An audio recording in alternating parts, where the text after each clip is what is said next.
Geographical explanation. Before boiling, the milk was in the liquid state.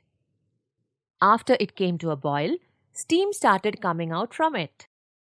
After some time, a thick layer of cream develops over the milk. The temperature of the cream is lesser than the milk below. Thus, it can be implied that the creamy layer cooled faster than the milk below it, which remained hot and in a liquid form. A similar process occurred when the Earth cooled. The scientists unanimously believe that the Earth was formed out of the solar system itself. Initially, Earth was a gaseous hot balloon. It cooled down as it rotated around itself. The process of cooling took place from the outer surface towards the Earth's center. As a result, the outer layer or crust of the Earth became cooler and solid, but as we move from the surface to the core, heat increases and at certain depths, the interior of the Earth is semi-liquid.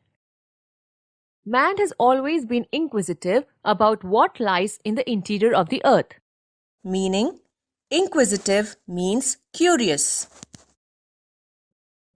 A direct observation of the Earth's interior has not been possible as yet. Through various methods, the scientists have tried to estimate about the same.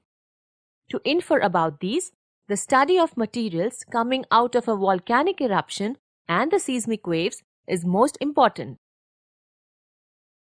Matter coming out of volcanic eruptions consists of hot magma, gases, steam, etc. When lava cools and solidifies, igneous rocks are formed. Through the estimates of the study of temperature, density, gravitational force, and pressure, the interior of the Earth was understood.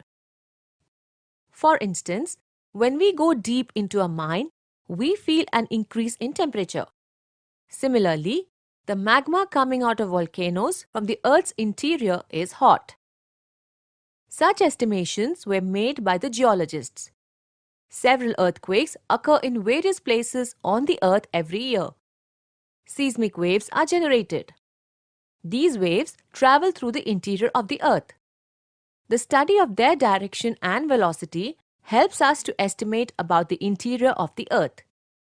Man has also tried to dig deep and bore holes in the interior to know more about the same.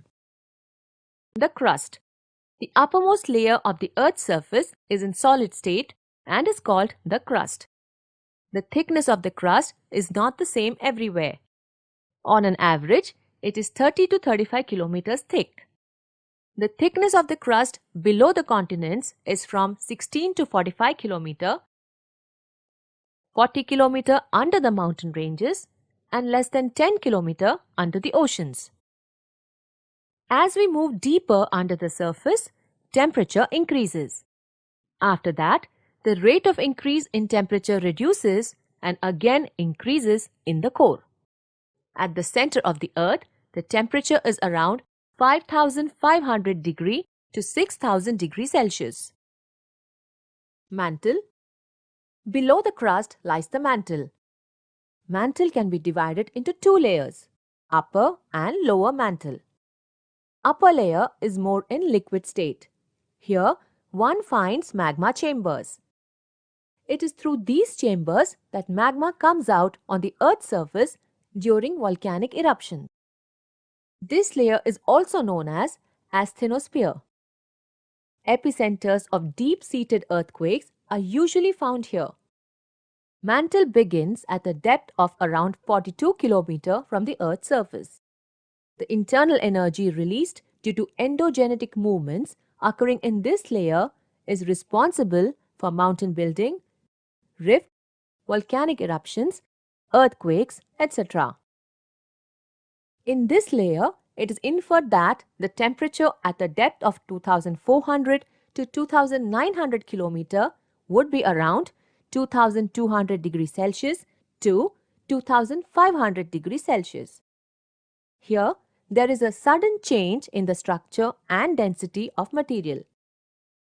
It is estimated that this layer extends up to a depth of 2870 km.